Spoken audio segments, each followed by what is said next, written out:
Thank you. Good morning, good afternoon, good evening, everybody. Everybody knows me by now, Andy Fell, the founder of Gift 631, What Winners Do, the events brand. So today we have a wonderful experiment with three or four very, very talented people from across the world. We have Manny Martinez on the west coast of the United States of America. We hopefully have Jim Brandon on the east coast of the United States of America, traveling up from Florida. I think he said he's in Baltimore at the moment, relying upon hotel Wi-Fi. And then we have two amazing people from Scotland, from the north of Scotland. We have Alan Chapman and Amanda. Where would we say you're from? I would just say between Edinburgh and Glasgow. We have the amazing Amanda Reed. So we're going to try and have a four-way conversation now. A while ago, we were doing these small member-to-member calls, and we did a call between some Scottish members and some of the guys in the US, and that's where this idea was really born. So we're going to talk about a couple of things. We're going to talk about high-performing teams, and we're going to talk about critical conversations. So really excited about that. So without further ado, I shall pass across to Manny Martinez. Thank you, Andy, and good afternoon, good morning, or good evening, wherever you are around the world. How exciting to be here with you. It's a pleasure and honor to be here. We've got a lot of great things to talk about, and my job today is to kind of kick off the conversation, and I get to turn to my winning partner in the winning circle square, if you will, Alan Chapman. And my first question deals with kind of the new employment space that we are in. As leaders, we're passionate about growing high-performing teams. And what I've been hearing from a lot of leaders over the last couple of years is that in this new working environment, we're having to communicate in ways we've never had to communicate before. We're having to plan and prioritize in ways we never had to plan and prioritize before. We're having to be more innovative and creative and strategize in a way we've never had to be creative or be innovative or strategize before. And my question then, Alan, is how have you been able to lead, motivate, and inspire people in this new context of some people are in the office, some are not, some people are present, and some people are present on a screen? Yeah, thanks, Manny, and hello, everyone. Yeah, I've got a few thoughts on this one, and I suppose any answer I'm going to give does 100% relate to face-to-face and remote, but it obviously takes a little bit more work remote, and I've experienced that myself over the last 18 months or so. And I'll split it into two areas. One, I would call it shared expectation and vision, and the other I would call it shared empathy. So if I start with shared expectation and vision, and for a lot of us, we're not in the office to see what's going on, hear what's going on. So we need everyone to fully understand in the team what our expectations are, what our standards are, and probably more than ever, be absolutely clear and concise with the message and consistent. So real clarity around what we're trying to achieve, both individually and as a team.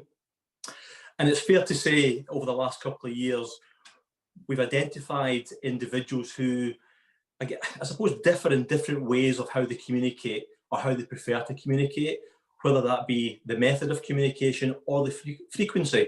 So for example, for myself, give me a task to get on with, and just let me go on with it. I don't need regular contact. However, for others, they need that more regular light touch just to make sure that they're on track. So we've learned that, certainly. I've certainly learned that over the last year or so. And the other thing linked to that is very much tailoring it to every individual. Now, we all know this, but everyone's work-life balance is different, and you have to tailor that communication. And what I've probably learned more, probably even more so than I've ever done over the last year, is different people's ways they prefer to communicate and tailoring my approach accordingly. So that's been really, really important. Leading on from that, once you've actually discussed the expectations, the standards, what I've done, and I've probably done this before, but again, when you're not seeing people every day, it is more challenging, but it also presents greater opportunity. So I make sure that I've discussed the expectations and the standards with the team collectively. And then my follow through, which is probably the essential part for me, is individually following through, just to check and test that every single member within that team knows exactly the direction we're going, because let's be honest, we all know sometimes in a team environment, some people will speak up, some people will speak less. So my approach is very much on a one-to-one basis. Let's check and test it. Let's follow it through. So by the time we come back together again as a team, we're all on the same page. We're all aligned and we're all geared towards that same vision. The other thing I've really felt that has worked is make sure I document everything. Now, again, we do this in the office as well, but when you're working apart and in different locations, actually documenting the strategy, documenting the vision, documenting the standards allows us all to have the same page to follow through on. And that also, from a peer-to-peer point of view, I feel definitely works, because the support of each other within that team becomes even more critical, because we all know you're sitting in the house on your own, or you're sitting in the office on your own perhaps, it can become quite lonely, and it has become quite lonely. So making sure that peer-to-peer support has been absolutely vital. And then the regular review of that page, of that strategy, and make sure we're all aligned to that. So I would say from a kind of strategy point of view and an expectation point of view, that would be the key one, Manny. Linked to that, avoid micromanagement as much as possible. Let the individuals grow. And there's a great phrase that I've heard a few times this year, that as a leader, it's critical to create more leaders. And the only way that I felt I can do that over the last year, rather than telling everyone what to do, rather than giving them all the tasks, rather than giving them all the direction, actually delegate things, empower them, let them be creative, let the team have the freedom to make mistakes and learn from them. Because that, for me, and I've seen so many people grow this year, over the last 2 years actually, by following that philosophy. And I've also found that a lot of the best ideas have actually come from the team in their own time, or working together with their peers. So really important. But I guess to summarize that part from an expectation point of view, we all know this, but we get the behaviors and we get the practices that we tolerate and we accept. So I just make sure that everything's clear. And as soon as something's done well, whether it be a small thing or a bigger thing, we've got to recognize that. And Andy talks a lot about catching people doing things right. Now that is absolutely critical within an office environment. But again, when you're working in silo, wherever you are in the country, to get that recognition, to get that reinforcement that you're doing a great job is so important. So that would be the standards and expectations. The final thing would be the shared empathy. And again, we've talked about everyone works at a different pace and everyone's got different work-life balance. So we know about kids' school run, we know about partners working at home together, all the situations we've had. My biggest learning probably this year has been, when you're in the office with someone and you're asking for something to be done, it's pretty quick to follow through on it. However, if someone's working at home, if they're not responsive, what do we do? Do we automatically think they're not replying to you because they can't be bothered or they don't understand the message? Or actually having the empathy to understand what is their work-life balance? Is it better for them to pick up emails first thing in the morning, afternoon, evening? So that's been a big learning for me this year, is to make sure that I tailor that to every member of the team. And then finally, I call it the personal touch, but regularly checking in. Now, that's not just for business. Sometimes it's a business call, but sometimes just a regular check-in by good old-fashioned phone call. It doesn't have to be Teams, Zoom, FaceTime, which we've all been accustomed to over the last couple of years, but a simple phone call just to ask how they're doing. How's the family? How are you getting on working at home? Can I help you? Can I support you? Just general conversations, but that for me has been the number one biggest change, Manny, to answer your initial question around how have I developed things from an office to a hybrid remote role. And it's been absolutely the communication, set the direction, having the follow through, and having that personal touch. So hopefully that answers your question. So I don't know if Jim's on. If Jim's not on, over to Amanda. Amanda, have you got any other thoughts or ideas that you've come across that you can share with the group? Absolutely. I absolutely agree, Alan. I think we've all had to find different ways of doing things, but I just to pick up on your shared empathy part, I think that's super important. We're in the fortunate position where I am that most of our team are back in the office now.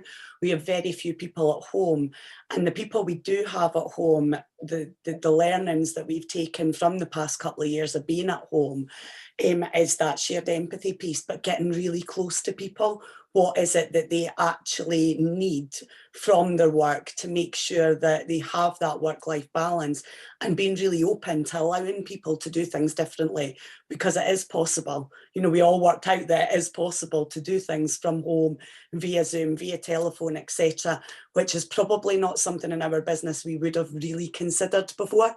It was very much a face-to-face business. So now what we are doing is spending that time really getting to know people, what their life looks like, what, you know, their childcare, etc. looks like, and amending our approach. You don't have to work 9 to 5 every day. You know, it's possible to work outside those hours to take into consideration childcare, etc. And the only thing we're asking of our people is absolutely what Alan said. Here are our expectations. You show us how that works with your lifestyle, and we're happy to run with it. So we're very open to changing things.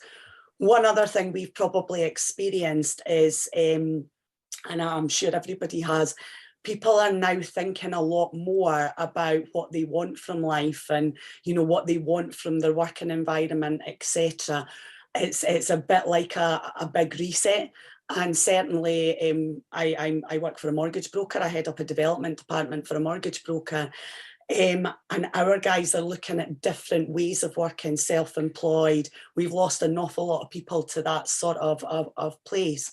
So one of the things we've done around engagement, and the wonderful Andy Fell has helped us a lot, and Mr. Jim Brandon has been involved as well, which has been amazing, is we've set up some mentor and leadership courses.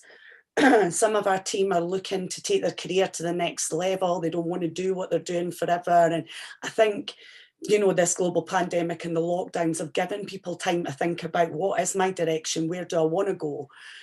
And because we don't want to lose our really good people, we spent a lot of time developing these programs that, one, engage with our top performers and hopefully help to retain them, but two, give them the skills and the experience to go out and chase positions that they're after. But hopefully those positions will be within our business, so growing our own talent. They've landed really well with the guys. We have people doing amazing things now with their own performance, as well as supporting our other people in their teams. So we're really growing great high performing teams, but also our talent for the future. Perfect. That's Perfect, guys. I think I hope you guys can hear me. I'm here now, and I'm hoping that the transmission is equally good. I heard everything was done. Can you hear me, everyone? Yeah. Yep. Awesome. So I'll add on top of that, because everyone really hit some amazing points that we expressed. Just to add on top of it, just, you know, one of the things that I'll add is two excellent coaches that I management is a people's game. Okay, so it's a people's industry. You have to be able to connect with people in order to lead or manage people, because they have to buy in and believe in you and have a comfortability with you in order for them to produce their best with you.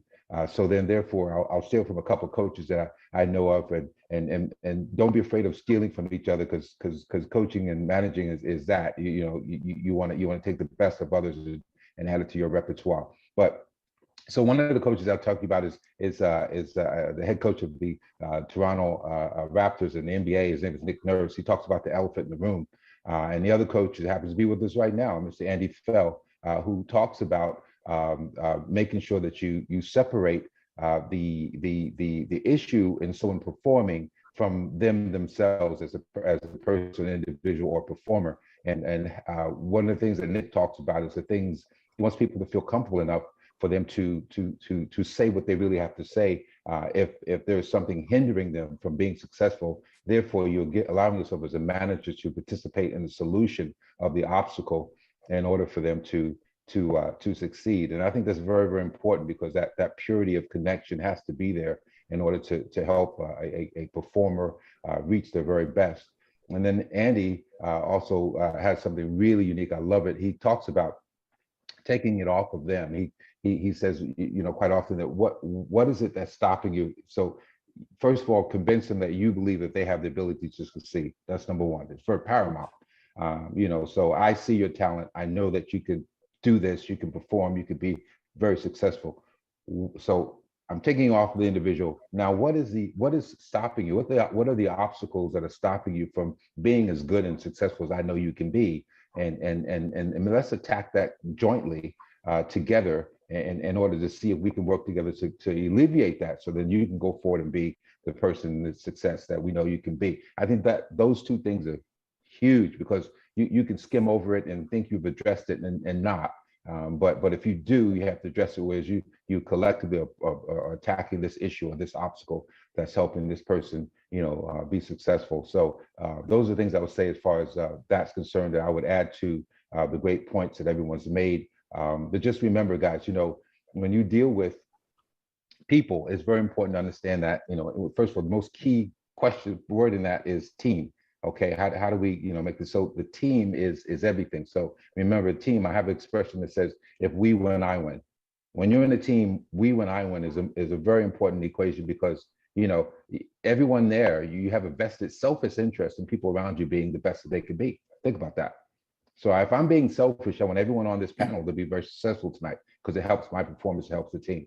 All right, so that's very important to have that mindset, to understand, to attack it as though it's something that's very vitally important to you, as well as the person you're speaking to. Talk about the elephant in the room, having no fear of coming out and talking about it honestly, earnestly, with no vulnerability, being attacked or making them feel uncomfortable, but also taking off of them as far as saying it's not you, it's something that's stopping you. And let's knock that out of the way, so you can go ahead and be a superstar, and let me be that Boondini Brown, that person who will cheer you on, because I believe in you already. Oh, I love that. I mean, if I could summarize you guys' answer really briefly, Alan talked about having that clarity of purpose, and then empowering people to be able to perform that purpose. And then Amanda talked about, this is an opportunity to elevate our people's abilities, their skills, what they are doing to improve themselves, using this space as a way to look at things differently and how we can become better people.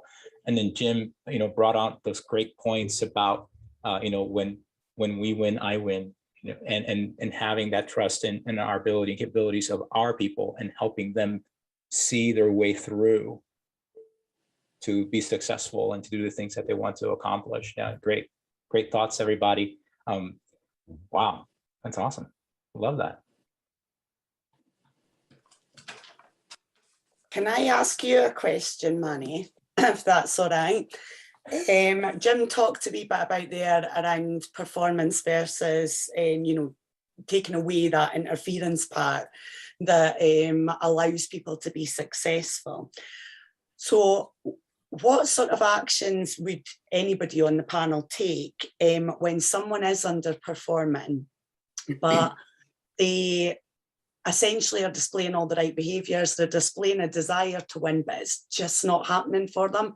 So they're kind of stuck in that place where it started off really well, they had all the enthusiasm and motivation, hasn't gone so well, so motivation's dipped, and we're now stuck in the sort of messy middle, to quote Damon Hughes, but we're stuck there and we can't see any light at the end of the tunnel.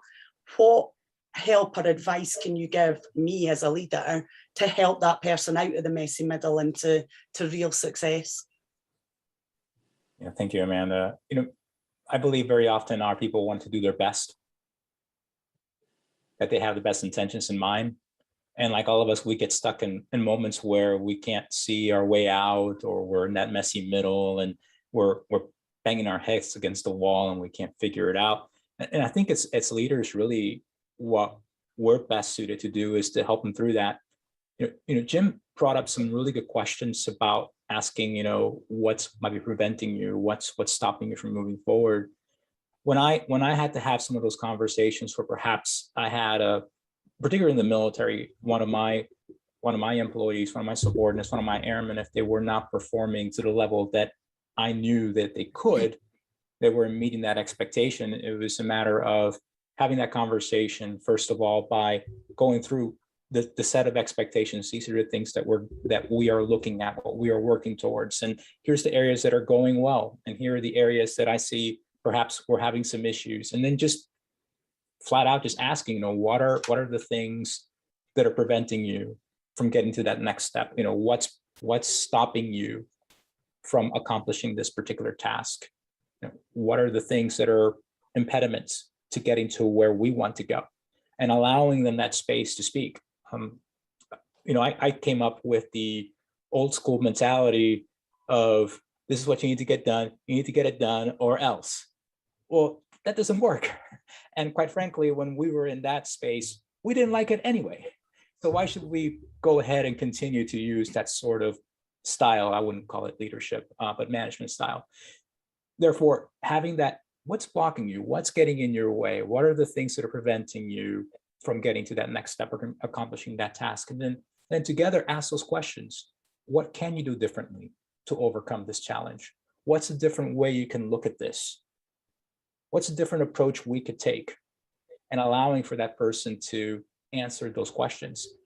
Often I found that maybe it was just something simple, like there was training that they lacked, or they had a misunderstanding about the expectation, or maybe in their priorities, what they had prioritized as important was not aligned with what I had prioritized as important.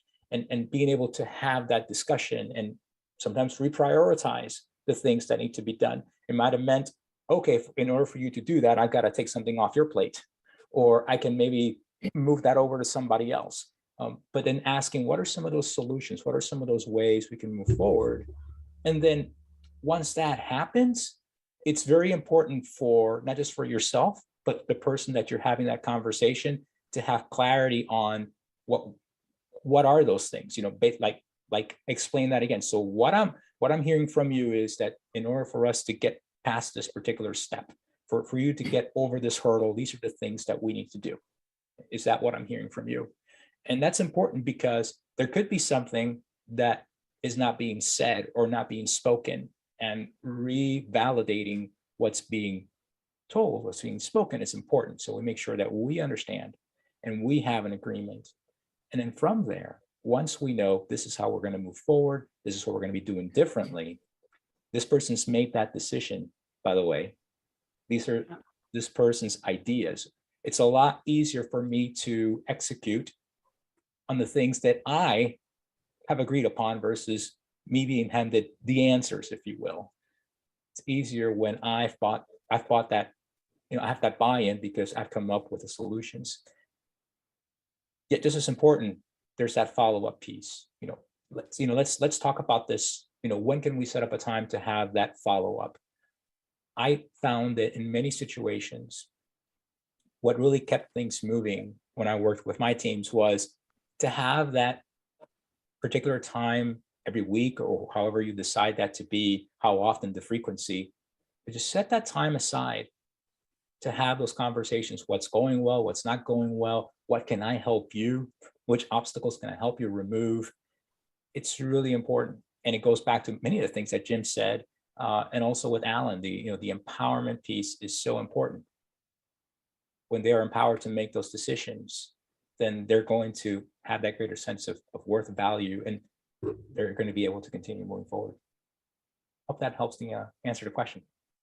Thank you. It does. I really love that. If they make the decisions themselves, or they come up with the actions of the way forward themselves to get real buy-in. But what I really took from that, Manny, is that contracting, that you are putting yourself forward to say, there are some things that I can do to help you, and here's what they are. I might move that to somebody else, or I have to take something off your plate to take away that interference. And all the way through, you said you're talking we. So it's back to what Jim said, if you win, I win sort of thing. And it's very much I'm going to help you here, as opposed to you have to do this, and you have to find a way through that messy middle. So that's really helpful. Thank you. Amanda, I'd probably just add a couple of things on top of what Manny said there, and they're probably look in the mirror moments in terms of questions I would ask myself before I go and have that conversation. And the two questions are you helping the member of your team for your benefit or their benefit? I always think of that question myself, because if it's for my benefit, going back to what Manny's point was, what do they see is in it for them? As Andy Bounds talks about, what's the afters? So I always ask that question: is it for my benefit or is it for their benefit? If it's for their benefit, crack on, absolutely, go and have that conversation. And the second question I would always ask myself is, not so much are they doing something wrong, but are they doing something wrong, or is it just differently getting done to what you would do?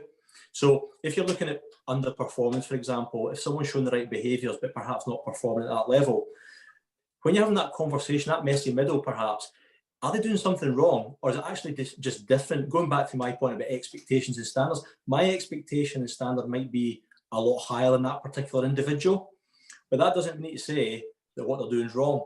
It's maybe just doing it differently from me, and then it's just tailoring that conversation accordingly. So that would be my two mirror moments, if you like, before I have that conversation.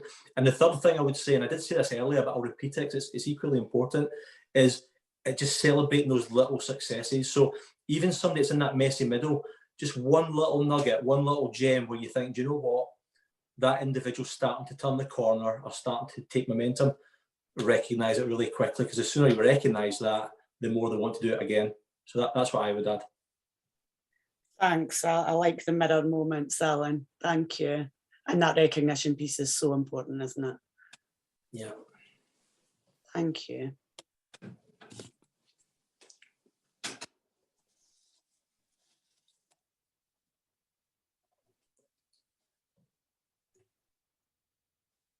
If it's Jim talking. Are you? Is it my go here? I Okay, couldn't yeah. hear anyone there. Can you guys hear me? Yeah, we can. Yeah. Okay, good. So you wanting my input on that subject again? Yeah, that'd be Okay, great, yeah. Jim. Okay, cool. So yeah, I mean, as we go around, there's a lot of great points to be made that we all believe in and feel, absolutely, convinced and assured that they work. Thinking of what I probably could add to that, really, we've hit a lot of the points. I think that,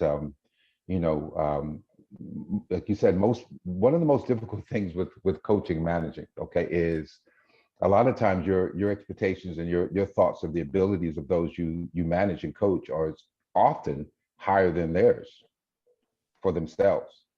Okay, so you're fighting that battle as well. Okay, so this is henceforth why it's so important as far as self-development is so crucial, because some people really may not have deep down, regardless of how nice their suit or dress or hairstyle may look, really have some insecurities about what they can really accomplish. And you see that at the highest level, certainly in my industry, sport, you're surprised of meltdowns because people who you thought they're absolutely, stratosphere stars really don't have the confidence or the security inside themselves to win the championship or break the world record. And you're stunned because your image of them may be differently than theirs, even though they've gotten some acclaim and success or whatever that may be.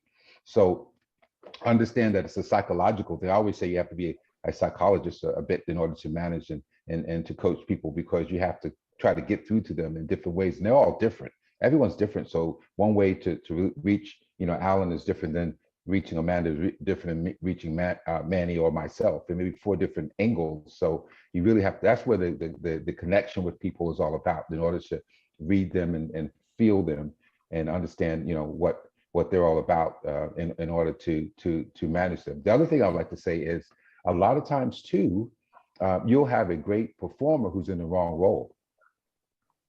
Okay, so someone may be having the right attitude, bringing towards the team the right type of mental positioning, the things that they're doing on a daily basis. It looks good, but maybe they're just in the wrong role. That's not what they do. So I certainly, and I make a lot of sports analogies because that's who I am. But it is a connection with business, whereas you may have, teams are teams, and you may have a team player who's awesome, attitude's great, great work ethics, but they're in the wrong role. That's not what they do. They may have something else that they do so much better that will help the team and help their self-esteem, because they'll succeed at doing that role at a higher level with less effort. And they incorporate that enthusiasm and the great attitude and all the things that you see in them, then maybe just getting them out of that role into another role might be another option to approach a stuck in the middle type of person. It's happened to me on many, many occasions.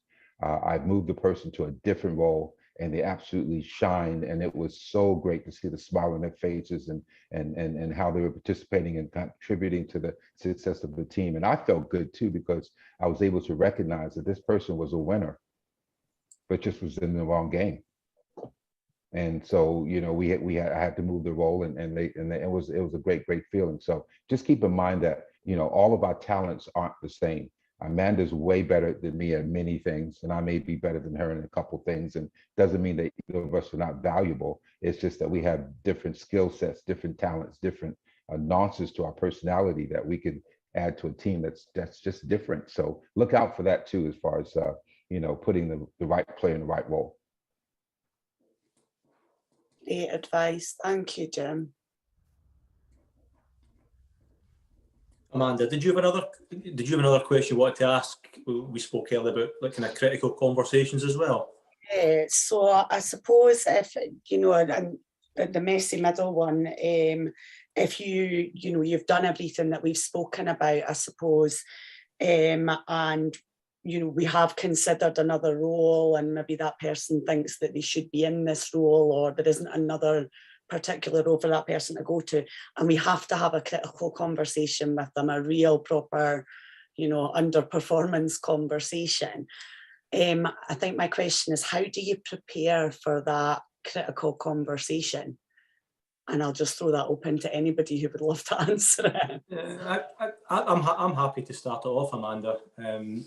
I think the first thing would be is you're always only one critical conversation away from a positive outcome. I think having that mindset, it's going towards the conflict rather than away from it. Easier said than done for some people, and you've got to keep practicing that. But I think most people don't approach the conflict or the critical conversation because they're perhaps afraid of making it worse.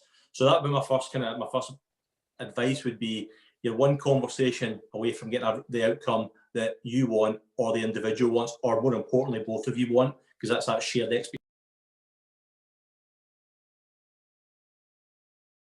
Oh, Alan, I think you've gone on to mute.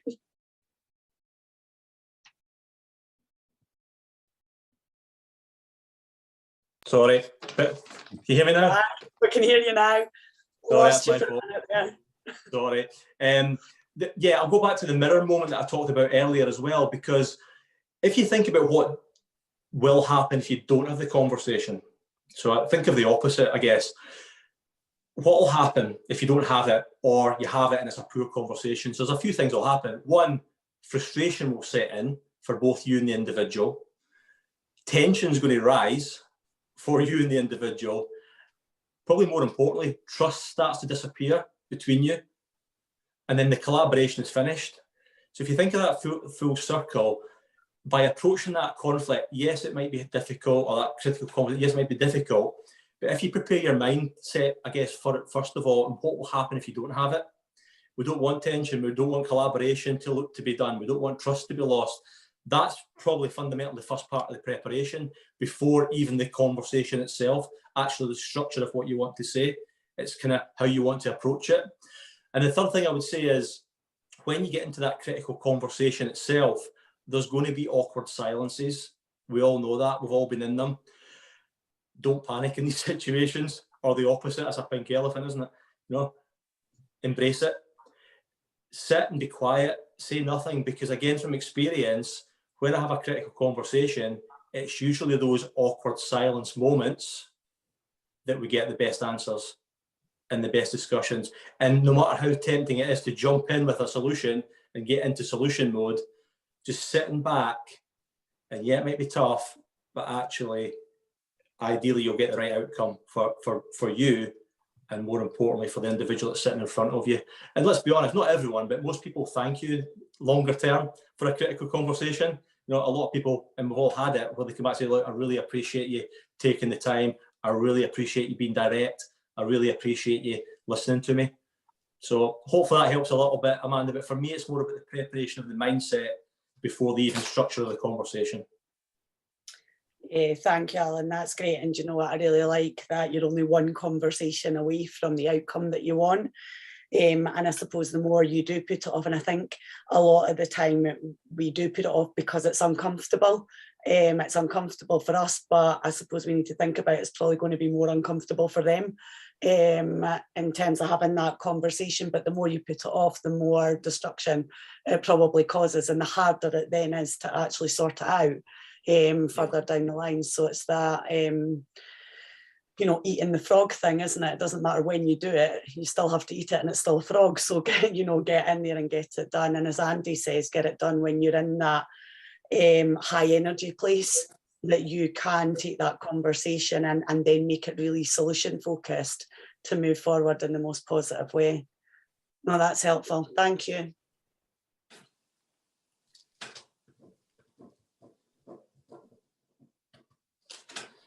Happy to take any more questions if anybody else has some. So yeah, I'll throw a question in here. So I'll throw this, I guess, at Manny, since you and I are pretty much next. Manny, how do you deal with, and something that's come up in the past when we've talked with our talks here online, how do you deal with so you have a very high achiever, superstar that is very self-centered, and doesn't really have much concern about others, as long as just making sure that they perform and they look good and they hit their targets, and that's their part. So they're not a buy-in on if we win, I win. They basically think that if I do what I have to do, and everyone else should do that as well, and if they don't, that's their problem. So how do you deal with someone who has that mindset, Manny? That's a great question, and I probably would say and consider we've probably been there before, all of us. I think in some ways I've been that person in prior situations and in prior roles. It's really intriguing to find out what is it that really motivates people, and what is it that drives them to do the things that they do. I think one of the most important things is to just have continuous feedback with people, have conversations with them, tell them how they're doing, how they're performing, how they're meeting up to that expectation, or the things that that you would like them to accomplish, the things they want to accomplish, and how they're progressing on that. Very often, sometimes they might divert. They might have different opinions as to how you want to accomplish things. I tended to think that when I had that I wanted to just be as open as I could to really get a chance to listen to them. What is it that motivates them to do the things that they're doing? What is it that they're accomplishing or wanting to accomplish, and their selfishness to it. I have to say, I struggled with it. I had people who were not good team players. They were focused on themselves.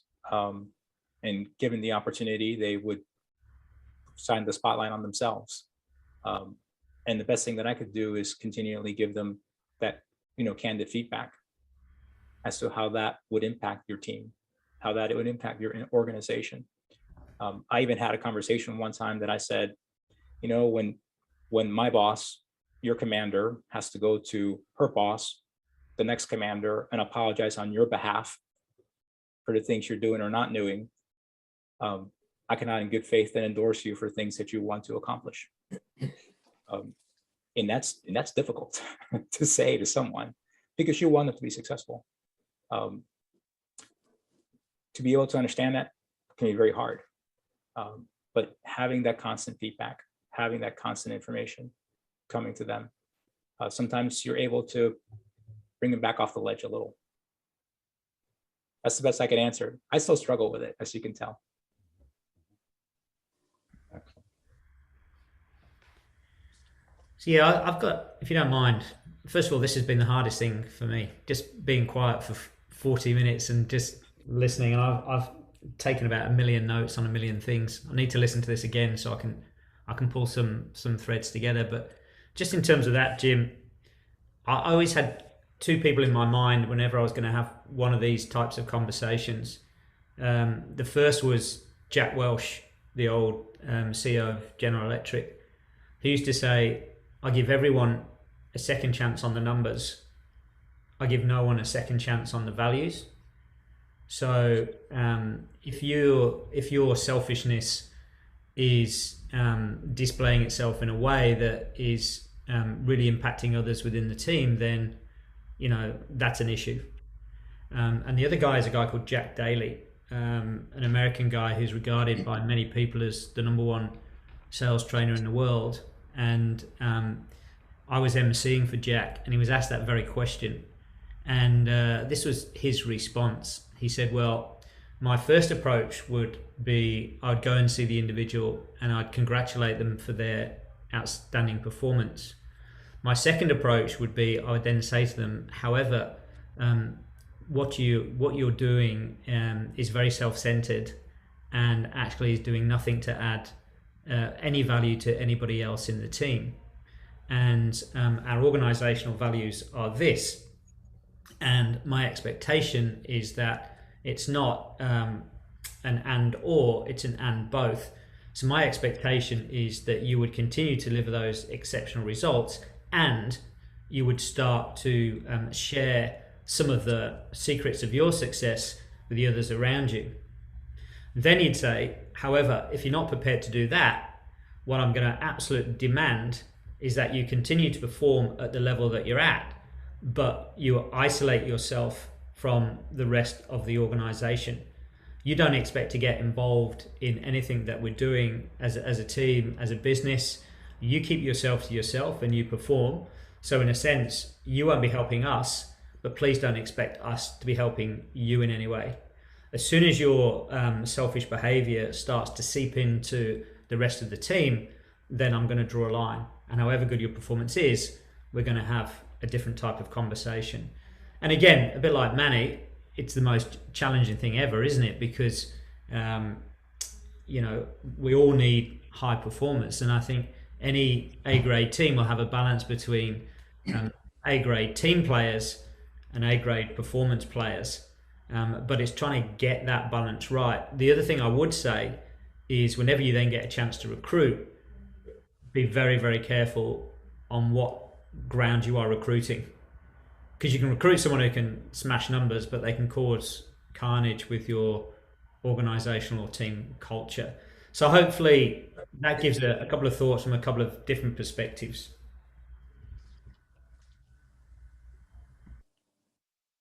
Anybody else on that topic? No. If not, I'd like to give a little bit towards it. And it is a very tough, and I'm sorry about that, Manny, but it was really, really tough. And I wanted to hear, what other people think. And it's and certainly my industry, the ego is big as it gets. If you're good or one of the best at what you do in sport, usually it's followed by a great deal of confidence and appreciation for your own successes, but also can unfortunately sometimes fall further into arrogance, and which is a negative side of pride. I just, from what I've seen over the years, Andy said culture, which is crucial. If you can create an environment where I'll give you an example. One of the things I like about and I love all sports, and I love football. So it's the Americans call it soccer. But one of the things that I like basketball more than I like football in one specific aspect is that in basketball, the person who throws the assist to the goal is glorified more than it is in football. Football, everyone runs after the person who scores the goal. Okay, but in basketball, you have great superstars like Magic Johnson and people of that nature who are phenomenal at passing and let others score the goal. And I just think that being able to glorify the assist people, the people who add to those who produce, their success is crucial. And having the culture that people recognize others who may not be the superstars in the organization, who help them win. The Golden State Warriors have a thing where they I hope y'all can see me. They do this whenever anyone does something that's very, very beneficial to the team being successful, and that very basically means that gesture means I see you. Okay, I see what you just did. It may be small, but we wouldn't have been able to do that if you hadn't done that in the onset. So I see you is a great way that team culture acknowledges the small things, the intricate things that are done by maybe lesser talented, lesser proficient, lesser prominent performers in the team, that they actually assisted in it being a bigger deal and a bigger success for the team. The other thing is that I think a lot of times people who are great performers don't realize that you are only going to get the max of appreciation and respect in an industry if you come from a successful team. You can be a great performer on a losing team, and it's not nearly as impressive as being a great performer or good performer on an exceptional team, because that just tells me, as a recruiter, as you said, Andy, that's one of the things I look at. Where did you come from, and how successful were your team, and then what role did you play within that team? And so I think knowing and convincing people, the Michael Jordan story comes out to me, whereas Phil Jackson had to talk to the greatest player that anyone's ever seen and convince him that if you assist me in helping the others around you, obviously not be as good as you are, but raise their standard to a point where they support what you do, so that we can be an outstanding team, that people will finally give you the respect that you deserve. What I think, you're the greatest player I've ever seen in my entire life. And that's what Phil Jackson said to Michael Jordan, and Michael Jordan bought into that. And he was tough on his players, around them, but he did elevate them, and they become great. I happened to play with a great player called Larry Bird on a daily basis. He rose our abilities and our confidence and everything else to the point was, we were the best versions of ourselves, which helped him be successful. And when I was there, was the greatest player in the world. And he had this knack about it. He did it more naturally than Jordan did. His personality was such that he made people around him better. So I think if it's approaching that psyche, again, having that connection with the superstar, where you can talk to them in this manner and say, listen, there's a greater goal, there's a higher level of consciousness. If we can talk about that and possibly understand that that's going to better our success, but also going to make you shine as the superstar that you really are. I think that's, if you can convince them and buy into that type of culture and mindset, I think that's really the way to go from it. It's tough. It's not easy because everyone's different, but I think that's a good angle to go at. There may be more angles to go at, but I think that's a really good one. I've seen to have some success. Guys, I'm very conscious that it's 50 minutes in. There'll be people looking to move on to whatever's next in their lives. Just any final comments, any reflections on the conversation from anyone, or any kind of setups for for the next phase of life and business. So Manny, maybe we'll start around yourself, and then to Alan, to Jim, to Amanda, and then I'll just close out. Thank you, Andy. It's been a wonderful hour here with all of you. Thank you for being here. I've been thinking about this background that I have here on Zoom, which I had on a call a couple of weeks ago with the team prior to this call. And then later during my Mozart time, the next day, I had this thought about fall leaves, the autumn leaves, how majestic they are, how they display their full glory as the trees just shed their leaves because we don't need these leaves anymore. And for order for us to grow and become better, we have to let go of the things we don't need, so then in the spring of our lives, we can fully blossom. And I thought, wow, similar to those fall leaves, are we letting go of the things that we no longer need in order to blossom into the future? And are we shedding our leaves as majestically and as brilliant and as colorful as trees? Or are we looking like sick trees, clinging on to dead things that no longer serve their purpose, things that are weighing us down? I have a different perspective now when I look at trees as they change colors. And so if we are shedding and letting go of the things that we no longer need, My charge to you is do it with style, do it with grace, do it colorfully, and enjoy the ride. Thank you, everybody. Wow. Follow that. Yeah, Alan. I'll follow that. Thanks, Manny. And just from me, firstly, again, awesome to be part of this phenomenal group of people. So it's been really enjoyable. So thanks, guys. Moving towards the end of this year, I've taken some time to myself to think about what I want to achieve next year and how I want to achieve it. So I'll just leave a couple of questions that I've been thinking about a lot, and I'll leave it hanging out there for anyone to go away and have a think about. But these are the two questions that I asked myself a few weeks ago. The first one was, what inspirational call to action has happened as a result of me having quality time to think, otherwise known as Mozart time? And how will this move you or how will it move me and you in the direction of your goal or goals in 2022? That's the first question. And the second question that I asked myself was, whose advice have I listened to this year, and what difference has it made to me personally, to my business, to my family, to my friends? And again, how can I continue to take that advice forward to next year? And I have to say, there's been loads of advice, but there's a number of people on this call that have taken some quality advice this year from, and it's really made a difference. So again, thank you. So that would be my parting shot. Take some time to think about those two questions, and it can really make a difference for 2022. That's me. So over to you, Jim.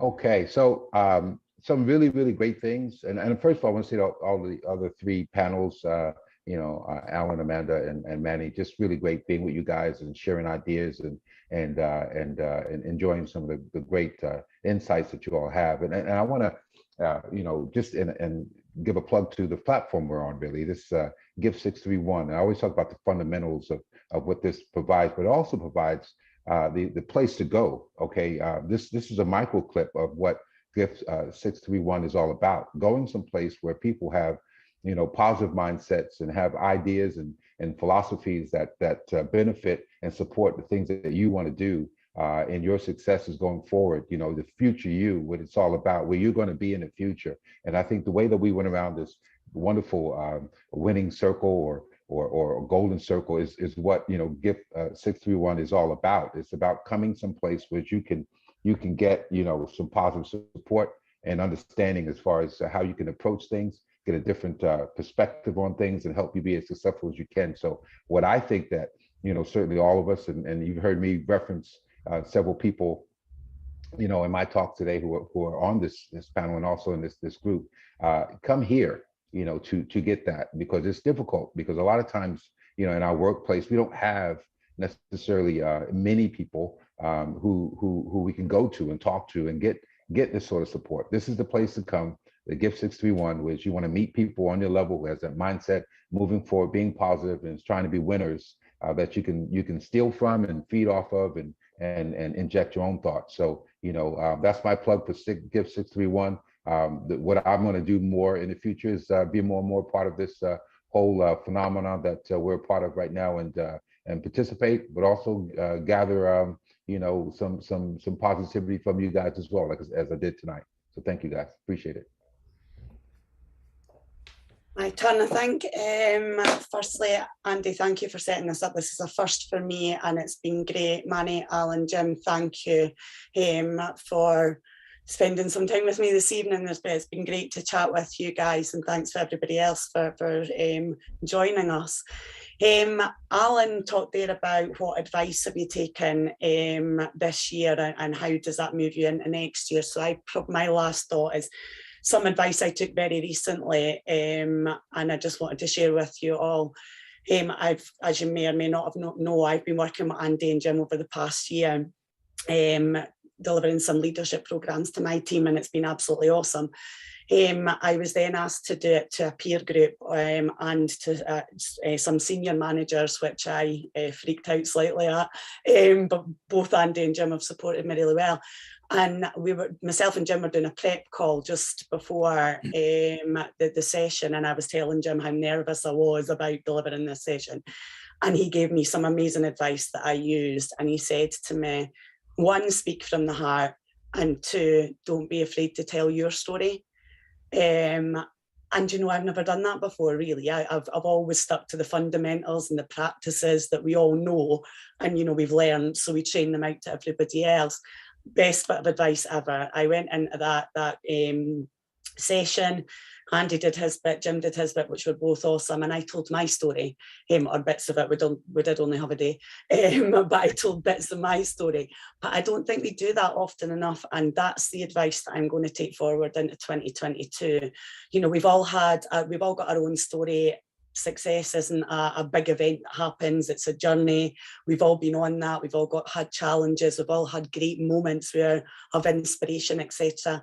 But do we share it? We probably, or certainly I stick to the models and all the leadership stuff we've been taught. I don't think I've ever really told my story, and I got some great responses, some genuine interest, and some WhatsApp messages following up, asking me different things about my journey. So from me to you, Mr. Brandon, Coach B to the OG, thank you, best advice ever.